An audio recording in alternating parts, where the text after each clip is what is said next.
आज फिर ये एक काली स्याह रात थी जो पूरी तरह से अंधेरे में डूबी हुई थी। आज फिर मैं अपनी ज़िंदगी का सबसे बड़ा पाप करने जा रहा था। रात अंधेरी थी और बारिश भी ज़ोरों शोरों से हो रही थी। मैं अपनी ज़िंदगी में 95 लड़कियों की इज्जत को तार तार कर चुका था। इस अंधेरी तूफानी बारिश रात में मैं अपनी गाड़ी में बैठा अपनी मंजिल की तरफ बढ़ रहा था। तभी अचानक से मेरी गाड़ी के सामने एक लड़की आई।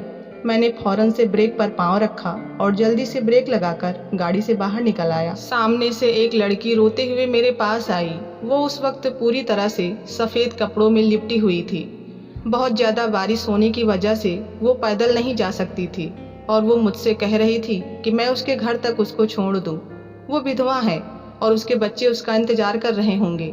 उसकी बात सुनकर मैं हैरत में गिरफ्तार हो गया कि वो बच्चों की माँ है। हालांकि वो शादीशुदा भी नहीं लग रही थी। वो लड़की बेइंतहा खूबसूरत थी। बारिश की वजह से वो पूरी तरह से भीगी हुई थी। उसको देखते ही मेरी नीयत उस पर बिगड़ने लगी। मैंने उसे अपने साथ गाड़ी में बैठा लिया। कुछ ही देर में हम लोग मेरे घर पहुंच गए थे। अपने घर पहुंचते ही मैंने उसे अपने घर के अंदर बुलाया। मैंने झूठ बोला कि मेरी गाड़ी का पेट्रोल इतना ज़्यादा नहीं है कि आगे तक जा सके और बारिश का हाल वो खुद देख रही थी। उसने कहा ठीक है, वो कुछ देर मेरे घर में रुकने को तैयार है। वो मुझे अपना मसीहा समझ रही थी, जबकि मैं तो उसे देखकर पागल हो चुका था। जैसे ही वो मेरे कमरे में दाखिल हुई, मैंने उसे पानी लाकर दिया और अपने लिए भी पानी लाया। उसके बाद मैंने उसे अपने शिकंजे में ले लिया और उसके करीब जाने के बाद मुझे कोई होश नहीं रहा। सुबह मेरी आँख खुली तो मेरा सिर चकरा रहा था। आज मैं एक और पाप कर चुका था। सुबह मैं जब सोकर उठा तो मैंने अपनी जुर्म वाली डायरी खोली। ये एक ऐसी डायरी थी जिसमें मैंने अपने हर जुर्म और पाप को लिख रखा था। लेकिन जैसे ही मैं अपने डायरी के करीब गया तो सामने का मंजर देखकर मेरे पैरों तले ज़मीन खिसक गई। सामने वही लड़की बैठी हुई थी। उस लड़की ने जो हकीकत मुझे बताई उसे सुनकर मेरे होश उड़ गए। मेरा नाम राज है। मैं एक 30 साल का नौजवान हूँ। ये उस वक्त का किस्सा है जब मेरी उम्र मुश्किल से 20 साल की थी। तकरीबन 10 साल पहले की बात है। 10 साल पहले मैं एक बहुत ही अच्छा और संस्कारी लड़का था। उस वक्त मैं यूनिवर्सिटी का छात्र था। मैं बीएड की डिग्री हासिल कर रहा था। रोज सुबह होते ही ईश्वर भक्ति में लीन हो जाता। गलत कामों से मेरा कोई वास्ता नहीं था, बल्कि मैं बहुत ही अच्छा और नेक लड़का था। मेरे माता पिता ने मुझे दुनिया की हर खुशी दी थी, लेकिन उन सब के बावजूद मुझ में विनम्रता थी, मुझ में सब्र था। मैंने कभी भी किसी का हक नहीं खाया था।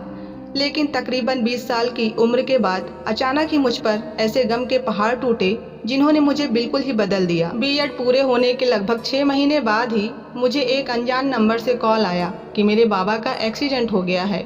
ये खबर मेरे लिए तड़पा देने वाली थी। मैं भागम भाग में अस्पताल पहुंचा तो डॉक्टर ने बताया कि मेरे बाबा की हालत बहुत ख़राब है। ये खबर सुनते ही मैं वहीं पास के मंदिर में गया और फूट फूट कर रोने लगा और ईश्वर से अपने माता पिता की ज़िंदगी के लिए प्रार्थना करने लगा। 2 दिन तक मेरे बाबा अस्पताल में जिंदगी और मौत की जंग लड़ते रहे और मैं 2 दिन तक उस मंदिर में ईश्वर के सामने बैठा रहा और प्रार्थना करता रहा। मुझे यकीन था कि ऊपर वाला मेरी ज़रूर सुनेगा। कम से कम उन दोनों में से किसी एक को तो बचा ही लेगा। मैंने परमात्मा को उन सभी अच्छे कामों की कसम दी और अपने माँ बाप की ज़िंदगी की भीख मांगी जो अब तक मैंने उनको खुश करने के लिए किए थे। लेकिन ये मेरी प्रार्थना स्वीकार नहीं हुई। मेरे माँ बाप दोनों का ही निधन हो गया और ये खबर मेरे ऊपर किसी पहाड़ की तरह गिरी थी और मेरी हालत एकदम से बदल गई थी।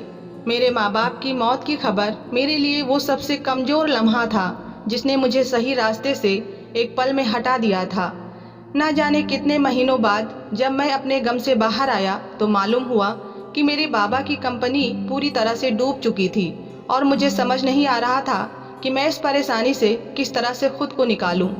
माँ बाप की मौत का गम इतना बड़ा था कि मेरे लिए खुद को संभालना बहुत मुश्किल हो गया था। ये मेरी बचपन की आदत थी कि मैं अपने हर पुण्य को अपनी डायरी में दर्ज कर लिया करता था। मैं उस डायरी में हर बात लिख लेता था जो मेरे पुण्य के तौर पर मैंने की होती थी। मैंने एक बार फिर खुद से खुद को संभाला और एक बार फिर से ऊपर वाले की तरफ झुकने की कोशिश की। मैं एक बार फिर से ईश्वर से प्रार्थना करना चाहता था कि मेरे बाबा का कारोबार सही तरीके से चल पड़े। मुझे कारोबार से कोई मतलब नहीं था, मुझे सिर्फ अपने बाबा की मेहनत से मतलब था। उन्होंने सारी जिंदगी मेहनत करके इस कारोबार को खड़ा किया था और मैं इसे डूबता हुआ नहीं देख सकता था। मेरे पास मेरे बाबा की ये एक आखिरी निशानी थी। मेरी वो डायरी तकरीबन भर चुकी थी। मेरी डायरी में मेरे बेइंतहा अच्छे काम दर्ज थे। आज भी मैंने यही किया था। मैं अपने घर आया और अपनी डायरी को उठाया और एक एक पन्ने को पलटने लगा। जैसे जैसे मैं पन्नों को पलट रहा था, मेरी आंखों से आंसू निकल रहे थे। उस डायरी में अब तक लिखे गए तकरीबन 1000 से भी ज़्यादा अच्छे काम थे। मैंने अपने ईश्वर के आगे माथा टेक कर रो रो कर प्रार्थना की कि हे ईश्वर, मेरे किसी एक अच्छे काम के बदले मुझे इन मुश्किलों से निकाल दे। मैं हर रोज़ सुबह शाम ये प्रार्थना करता और उस डायरी को देख कर रोता रहता। शालिनी नाम की लड़की जो मुझे बेहद मोहब्बत करती थी और जिसे मैं भी मोहब्बत करता था, मेरे कारोबार के डूबने का सुनकर मुझे छोड़कर चली गई। वो मुझसे भी ज़्यादा अमीर आदमी के पास चली गई। मैं बहुत रोता रहा और मैंने बहुत प्रार्थना की कि वो वापस आ जाए, लेकिन वो उस आदमी के साथ शादी रचाकर देश से ही बाहर चली गई। मैंने भगवान के आगे बहुत प्रार्थना की, लेकिन मेरी ये प्रार्थना भी स्वीकार नहीं हुई। एक लंबा समय प्रार्थना करने के बाद भी जब मेरी प्रार्थनाएं नज़रअंदाज हो रही थी तो मैं बागी होने लगा था। मैं मायूस हो गया और आहिस्ता आहिस्ता मुझे प्रार्थना और परमात्मा दोनों से ही नफरत होने लगी। मैंने सोच लिया था कि अब चाहे जो भी हो जाए, कभी भी कोई अच्छा काम नहीं करूँगा, बल्कि सभी गंदे कामों की तरफ निकल जाऊँगा। इसी वजह से मैंने एक नई डायरी खरीद ली थी ताकि मैं उसमें अपने सभी पाप जुर्म लिख सकूं। मेरे एक दोस्त ने मुझे बताया कि अगर मैं बुरा काम करूंगा तो उसकी वजह से मैं इन सभी मुश्किलों से निकल सकता हूं। मैंने हर छोटा मोटा गलत काम करना शुरू कर दिया। फिर मुझे इस बात का पता लगा कि इस दलदल में मैं अकेला नहीं हूं, बल्कि बहुत से लोग हैं जो इस दलदल में फंस चुके हैं और बहुत से ऐसे हैं जो अपनी मर्जी से इस दलदल में फंसते हैं। आहिस्ता आहिस्ता मैं इन गंदे कामों के सहारे ही जीने लगा। मैं अपने परमात्मा को बिल्कुल ही भूल बैठा था। ये सच था कि मैंने दिन ब दिन बहुत ज़्यादा तरक्की की। आहिस्ता आहिस्ता मैं कामयाबी की बुलंदियों तक पहुंच गया। इस बीच मैंने कई लड़कियां फंसा रखी थी। मैं हर रात किसी न किसी लड़की के साथ बिताया करता था और मुझे इस बात का जरा भी अफसोस नहीं होता था। सारी लड़कियां अपनी मर्जी से मेरे साथ रिश्ता कायम करने के लिए तैयार हो जाती थी, लेकिन ऐसे में एक ऐसी लड़की थी जिसे फंसाना मेरे लिए बेहद मुश्किल हो रहा था। मुझे उस लड़की से अजीब सी दिललगी हो गई थी। प्रीति नाम था उसका। हमने फेसबुक से चैटिंग करना शुरू किया था। मैं अपनी सारी बातें उसे बताने लगा था, लेकिन वो लड़की मुझे ना मिल सकी। उसके अलावा मुझे बहुत सी लड़कियां मिल चुकी थी। इसी बीच मैं कामयाबी की बुलंदियों तक पहुंच चुका था, लेकिन एक दिन अचानक मेरे साथ कुछ ऐसा हुआ जिसने मुझे वापस जमीन पर लाकर पटक दिया। मेरी कंपनी एक बार फिर से डूब चुकी थी। मैंने हर मुमकिन कोशिश की कि मैं अपनी कंपनी को दोबारा से बुलंदियों तक पहुंचा सकूं, लेकिन मेरी हर कोशिश नाकाम जाती रही। मेरी लाख कोशिशों के बावजूद भी मैं अपना वो स्थान हासिल न कर पाया था। बिजनेस में इस कदर नाकामी की वजह से मुझे ज़रूरत थी कि मैं कुछ पल के लिए सुकून हासिल कर सकूं। इस वजह से मैं लड़कियों को अपने सुकून के लिए इस्तेमाल करने लगा। मैं अपने ईश्वर को पूरी तरह से भूल बैठा था, लेकिन आज जो हकीकत मुझ पर खुली थी उसने मेरी आंखें खोल दी थी। मेरे पाप कर्मों वाली वो डायरी जल चुकी थी। रात को जब मैं सोया था तो मुझे अच्छे तरीके से याद था कि मेरी डायरी बिल्कुल सही सलामत थी, लेकिन जैसे ही मैं सुबह उठा तो वो डायरी जल चुकी थी। मैं हैरान हुआ कि भला ये कैसे जली। मैंने उस लड़की से पूछा तो उसने मुझे बताया कि उसने मेरे गुनाहों वाली डायरी को जला दिया है। उसने मुझे बताया कि वो वही लड़की थी जिसे मैं फ़ोन पर चैटिंग किया करता था। मैंने कभी उस लड़की को देखा नहीं था, लेकिन मेरे दिल में उसको आगे बैठा कर देखने की ख्वाहिश ज़रूर थी। पहले तो उसकी बात सुनकर मुझे हैरत का जोरदार झटका लगा था। भला ऐसे कैसे मुमकिन था कि वो लड़की जिसको फंसाने के लिए मैंने हर मुमकिन तरीका अपनाया था, उसको हर किस्म का लालच दिया था, लेकिन वो लड़की फिर भी मेरे जाल में नहीं आ रही थी। और आज अचानक से वो लड़की कैसे मेरे सामने आ गई थी। वो लड़की जिसके माथे पर मैंने कालिख पोत दी थी। उसने मुझे बताया कि वो मुझे पहले से जानती थी और उसने भी मुझे अपनी सारी हकीकत बताई। उसने मुझे ये बताया कि वो भी मेरी तरह ही ईश्वर से खफा थी। वो भी मेरी तरह बागी हो चुकी थी। तुमने अपने माँ बाप की मोहब्बत में अपने ईश्वर को छोड़ दिया और गंदे कामों की तरफ आ गए। और मैंने अपने पति की मोहब्बत में ईश्वर को छोड़कर ये रास्ता अपनाया था। जिस तरह तुमने अपने माँ बाप की जिंदगी के लिए ईश्वर से उम्मीदें बांधी थी, मैंने भी अपने पति की जिंदगी के लिए उम्मीदें बांधी थी।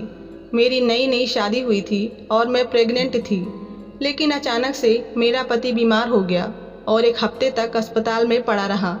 मैं परमात्मा के सामने रोती रही, मिन्नतें करती रही कि मेरे पास मेरे पति के अलावा कुछ नहीं है। फिर एक दिन मेरे पति इस दुनिया से चल बसे। इस गम की वजह से मैं भी अपने भगवान से नफरत करने लगी। मैं तो इस कदर भटक गई थी कि मैंने अपना धर्म ही बदल लिया था। मैंने एक लंबा समय क्रिश्चियन बनकर गुजारा है। उसकी क्रिश्चियन वाली बात पर मुझे झटका लगा था। हाँ, मैं मानता हूँ कि मैं बहुत बड़ा पापी था, लेकिन जो भी था, मैंने कभी भी अपना धर्म बदलने की कोशिश नहीं की थी।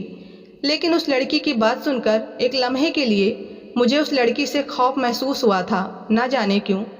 मैं चर्च में जाती थी। वहाँ जाकर मैंने बेहद मन्नत मांगी। अपनी सारी मुरादें पूरी करने के लिए हर वो काम किया जो एक क्रिश्चियन अपने गॉड को खुश करने के लिए करता है। और हैरत की बात यह थी कि मेरी हर मन्नत पूरी होती चली गई। ये सब मुझे क्रिश्चियन होने के बाद मिला था, लेकिन मैं दिल ही दिल में अपने ईश्वर से शर्मिंदा थी, क्योंकि मैं जान गई थी कि मेरा ईश्वर ही मेरी मदद कर रहा है। मुझे इस बात का अंदाज़ा हो गया था कि ये मेरी परीक्षा थी भगवान की तरफ से, और मैं इस परीक्षा में पूरी तरह से फेल हो गई थी। बजाय अपने परमात्मा के आगे झुकने के, उनसे नाउम्मीद हो चुकी थी। मुझे इस बात का अंदाज़ा हो चुका था कि मुझे अपना धर्म किसी भी कीमत पर नहीं बदलना चाहिए था। जैसे ही मुझे इस बात का अंदाज़ा हुआ, मैंने अपने भगवान से माफ़ी मांग ली और वापस से सनातनी हो गई। जब मुझे तुम्हारे बारे में पता चला तो मुझे इस बात का एहसास हुआ कि तुम भी घिनौने कामों की इस दलदल में हो, तो मुझे लगा क्यों ना मैं तुम्हें भी सही रास्ते पर वापस ले आऊं। इसी वजह से मैंने जानबूझकर तुमसे उस रात बात की। उस रात मैं जानबूझकर तुम्हारी गाड़ी के सामने आई थी। मैं अच्छे से जानती थी कि तुम मुझे अपने साथ जरूर लेकर जाओगे। तुमने खुद मुझे ये बात बताई थी कि तुम्हारे पास एक घिनौने जुर्म वाली डायरी है और तुमने अपने सारे जुर्म उस डायरी में लिखे हुए हैं। इसी वजह से मैंने उस डायरी को जला दिया है। उस डायरी को जलाने के बाद अब तुम्हारे सारे पाप मिट चुके हैं। अगर तुम अब चाहो तो अपने अच्छे कामों की तरफ लौट सकते हो। उसकी ये बात सुनकर न जाने क्यों मुझे बेतहासा रोना आ गया था। भला ऐसे कैसे मुमकिन था कि इतने पाप करने के बाद मैं वापस अपने परमात्मा की तरफ लौट जाऊं? किस मुंह से मैं अपने ईश्वर के सामने जाऊंगा? ये सोच ही आत्मा को झंझोड़ रही थी। और रही बात कल की, तो कल रात हमारे बीच कुछ नहीं हुआ था। उसकी इस बात पर मैं हैरान रह गया, क्योंकि ये तो ना यकीन करने वाली बात थी। ऐसा कैसे हो सकता था? कल रात मैंने खुद उसके साथ एक रिश्ता बनाया था, तो भला वो ये कैसे कह सकती थी कि कल रात हमारे बीच कुछ नहीं हुआ? लेकिन फिर उसने मुझे जब हकीकत बताई तो मुझे और ज़्यादा शर्मिंदगी हुई। कल रात आपने जो पानी पिया था उसमें नींद की दवा थी। नींद की दवा खाने के बाद तुम तकरीबन बेहोश हो चुके थे और हम दोनों के बीच कोई भी गलत रिश्ता नहीं बन सका। मैं चाहती हूँ कि तुम अपने गलत कामों को छोड़ दो और परमात्मा की तरफ वापस लौट आओ। उस लड़की की इस कदर ईमानदारी पर मैं हैरान जरूर हुआ था, लेकिन मैं ये बात भी समझ चुका था कि जब इंसान अपने पापों का प्रायश्चित करने की सोच लेता है तो फिर वो खुद परमात्मा के सामने झुक जाता है। और जब इंसान ईश्वर के सामने झुकता है और अपनी गलती महसूस करता है तो फिर वो किसी को भी गंदे कामों के दलदल में फंसा नहीं रहने देता। मैं अच्छे से समझ चुका था कि ये लड़की क्यों मेरी इस कदर मदद कर रही है, लेकिन जो भी था, उस लड़की ने मुझे हकीकत का आईना दिखा दिया था। उसने मुझे मेरे ईश्वर के करीब होने के लिए खूबसूरत रास्ता दिखाया था। उसने मुझे मेरे ईश्वर पर मेरा यकीन वापस दिला दिया था। मैंने अपने सारे पापों और जुर्म का प्रायश्चित कर लिया था। मैं उस रात बहुत रोया था और उस लड़की का जितना धन्यवाद कर सकता था उतना किया। अब मैं अपनी पत्नी के साथ एक बहुत अच्छी और खुशहाल जिंदगी गुजार रहा हूँ। एक लंबी यात्रा के बाद ऊपर वाले ने मुझे एक बहुत अच्छी जीवन साथी दी है, जो मेरे कदम से कदम मिलाकर चलती है। एक ऐसी लड़की जो खुद भी पहले टूटी हुई थी और उसने मुझे दोबारा कभी भी सही रास्ते से भटकने नहीं दिया। ऐसा नहीं है कि मुझे अब परेशानियों का सामना नहीं करना पड़ता। ये जिंदगी है और जिंदगी में अच्छा बुरा वक्त चलता रहता है, लेकिन अब मेरे पास एक ऐसी इंसान है जो मुझे अच्छे बुरे में फ़र्क बताती रहती है। ये वही लड़की प्रीति है। अब जब भी परेशानियाँ आती हैं तो मैं गंदे कामों की तरफ नहीं भागता, बल्कि अपने ईश्वर के आगे झुकता हूँ और अपने भगवान से मदद मांगता हूँ। कहानी पसंद आई हो तो वीडियो को लाइक और चैनल को सब्सक्राइब करना ना भूलें। मिलते हैं नई कहानी के साथ, तब तक के लिए खुश रहिए।